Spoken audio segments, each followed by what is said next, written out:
सही है, ठीक है। अब हम बात करते हैं कि हमने बोला कि हमारे पास ये क्या है, एक रेटिना हो गया, ठीक है। रेटिना को सप्लाई करने के लिए एक हमारे पास आती है सेंट्रल रेटिनल आर्टरी और सेंट्रल रेटिनल वेन आती हैं दोनों, ठीक है। यहाँ से लेमिना क्रिब्रोसा से एंटर करती हैं, यहाँ से सेंट्रल रेटिनल आर्टरी ना अपनी कुछ ब्रांचेस दे देती है, ठीक है।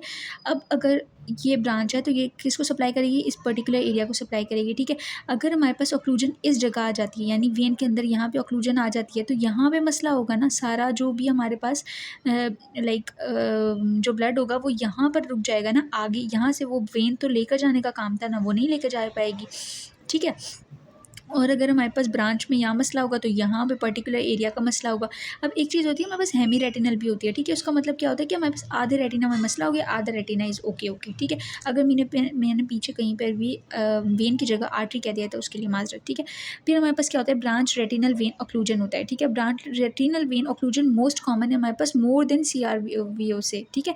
अब ये हमारे पास क्या होता है, क्वाड्रेंट वेन ऑक्लूजन होती है major branch away from the क्या कहते हैं, क्या है, एवी क्रॉसिंग से हमारे पास जो है ना मेजर उसका मसला होता है, हेमी रेटिनल होता है। वही मैंने बता दिया कि क्वाड्रेंट का मसला होगा। अगर वही ब्रांच को अगर मैं बोल रही हूँ फोकल एरिया है तो ये क्वाड्रेंट का मसला हो गया, ठीक है। हेमी रेटिनल की वजह से एक रेटिना के साइड का मसला हो गया। अब क्लिनिकल फीचर्स क्या होते हैं, इसमें भी सडन ऑनसेट होता है, लेकिन किसका, वहाँ पे क्या होता है, विजन लॉस हो रहा था क्योंकि सेंट्रल रेटिनल जा रही है ना, तो उसकी वजह से तो विजन लॉस ही हो जाएगा। लेकिन अगर ब्रांच रेटिनल जा रही है, यानी क्वाड्रेंट के एक साइड का किसी का मसला या आधे रेटिना का मसला है, पूरे रेटिना की तो बात नहीं हो रही ना अभी, कहीं से तो विजन चलता रहेगा, तो उसकी वजह से क्या होगा, ब्लर विजन हो जाएगा। If the central macula is involved तो ब्लर हो जाएगा, ठीक है। फिर हमारे पास क्या होगा कि विजुअल एक्विटी जो है ना वेरिएबल करेगी, मतलब वही डिपेंड करती है कि अगर मेरे पास रेटिना में सुपीरियरली मसला हो गया तो हमारे पास उसके जो इन्फीरियरली वाले लेके जा रहे थे फाइबर्स, अब उसमें क्या होगा कि वो नहीं लेके जा पाएंगे, तो हमारे पास इसमें तो मसला है लेकिन इन्फीरियर का तो चल रहा है ना निज़ाम।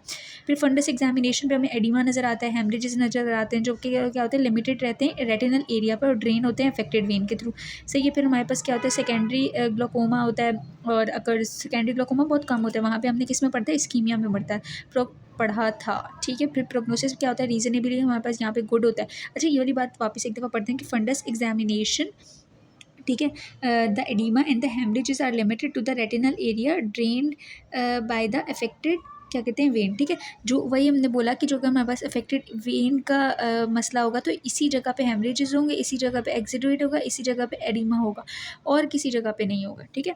फिर हमने बोला कि इन्वेस्टिगेशन में क्या करवाएंगे, हाइपरटेंशन को हम रूल आउट करने के लिए कॉमनेस्ट एसोसिएशन विद BRVO है, ये हाइपरटेंशन ही होती है हमारे पास, ठीक है। उसके बाद हमने क्या बोला कि इन्वेस्टिगेट करेंगे सिमिलर एज CRVO, और फिर हम FFA देखेंगे कि स्कीमिया तो नहीं हुआ, OCT देखेंगे कि मैक्यूलर एडिमा तो नहीं है, कैरेक्टरिस्टिक रिस्पेक्ट हॉरिजेंटल रेफी, बस मेनली इसमें क्या है कि FFA क्यों करते हैं और OCT क्यों करते हैं। कॉम्प्लिकेशन हमारे पास क्या होती हैं कि chronic macular oedema is the most common cause for poor vision, don't forget this, okay.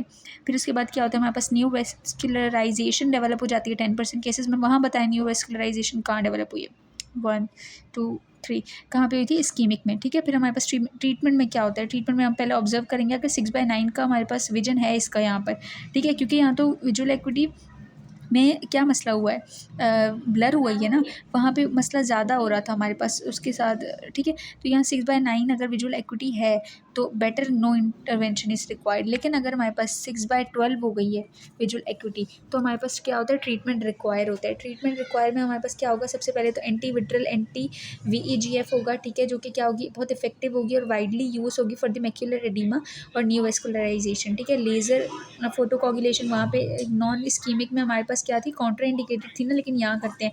अच्छा, ये ग्रिड पैटर्न में करेंगे, ग्रिड पैटर्न में क्या करेंगे, ग्रिड बनाएंगे, ठीक है, और जिस जगह हेमरेजेस है उस जगह को जो है ना क्या कर देंगे, लेज़र से फोटोकोगुलेट कर देंगे, ठीक है। फिर स्केटेड जो फोटोकोगुलेशन होती है फॉर न्यू वेस्कुलराइजेशन वो करते हैं। फिर इंट्राविट्रल स्टेरॉइड देते हैं, कौन सी वाली, वही triamcinolone acetonol acetonide is very effective for the macular oedema, ठीक है। तो ये यहाँ तक हमारा सारा वेनस जो है ना कंप्लीट हो गया। अच्छा, ये पिक्चर्स नहीं देखी हमने, ठीक है। ये हमारे पास क्या हो गई, रेटिना है, ये हमारे पास ऑप्टिक डिस्क है, ठीक है, यहाँ से हमारे पास ये वेन्स निकल रही हैं, ठीक है। अब अगर मैं आपको कैसे दिखाऊँ कि हमारे पास हेमरेज कैसे हो रहा है, ठीक है, ऐसे समझ आ रहा है कि ये जो रीजन है ना हमारे पास सिर्फ इसमें एडिमा हो रहा है, ठीक है, वो सॉरी हेमरेज हो रहा है, और ये एक्सिडुएट्स नज़र आ रहे हैं, बाकी सब कुछ बिल्कुल नॉर्मल है, उसमें कोई मसला नहीं है। अभी शेडो ऐसा लग रहा है, बाकी ये सब कुछ बिल्कुल नॉर्मल है, ठीक है।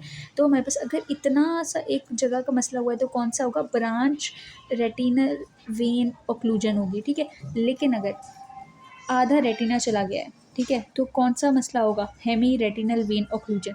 दूसरा, ये एक्सुडेट्स देखिए हमारे पास, ये एक्सुडेट्स है ना, ये बहुत शार्प शार्प से लग रहे हैं, ठीक है, जो हमारे पास, सॉरी शार्प शार्प से नहीं लग रहे हैं, सॉरी इसमें पता नहीं क्यों ऐसे लग रहे हैं, बहुत फ्लफ़ी से लग रहे हैं, इनके जो मार्जिन्स हैं ना वो हमारे पास बिल्कुल डिस्टिंक्ट नहीं है, यहाँ पे ऐसे कैसे दिखाऊँ से, ठीक है, जो मार्जिन है ये बहुत ब्लर ब्लर से मार्जिन हैं, ठीक है, अगर यही बहुत डिस्टिंक्ट मार्जिन होते, बिल्कुल क्लियर नज़र आ रहे होते, तो ये हमारे पास कौन से होते हैं, एक्सुडेट्स होते हैं, जो हमारे पास हार्ड एक्सुडेट्स होते हैं, जो हमें किस में मिलते हैं, मोस्ट कॉमनली डायबिटिक रेटिनोपैथी में मिलते हैं।